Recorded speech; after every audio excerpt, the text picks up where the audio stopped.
నమస్కారం, welcome to ప్రజా media news channel. జై భీమ్ ఫ్రెండ్స్, నేను మీ షాన్ రంజల రాజేష్. చలో నిజామాబాద్ 23వ తారీఖు జనవరి రాజ్యాంగ రక్షణ సభ. అనుకున్నట్టుగానే డిసెంబర్ 1వ తారీఖు తర్వాత నిజమైన ఉద్యమం మొదలవుతుందని ప్రకటించినట్టుగానే రాజ్యాంగ రక్షణ సభ నా సొంత జిల్లా అయిన నేను పుట్టిన మాతృభూమి అయినటువంటి నిజామాబాద్ నుంచి మొదలు కావడం చాలా సంతోషాన్ని ఇస్తుంది. మరి రేపు జరగబోతున్నటువంటి కార్యక్రమానికి మీరందరూ పార్టిసిపేట్ కండి.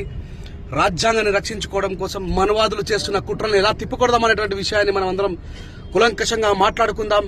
మరి నిజామాబాద్ జిల్లా నుంచి మొదలవుతున్నటువంటి ఈ సమర శంకారావాన్ని యావత్తు తెలంగాణ, ఆంధ్ర మరియు సౌత్ ఇండియా మొత్తం కూడా తీసుకుపోదాం. ఇకపై మన సభలని కూడా రాజ్యాంగ రక్షణ సభలుగా ఉండాలని చెప్పేసి నడవరమాల నడుం కట్టరమాల లేవరమాల నిద్దర లేపరమాల పద పద పద అడుగులేస్తూ నడు నడు నడు ఉరకలేస్తూ ఇక మనం ఆపే మనవాద కుక్కలతో పోటీకి నిలబడదాం. రాజ్యాంగాన్ని రక్షించడానికి సిద్ధమవుదాం. జై భీమ్.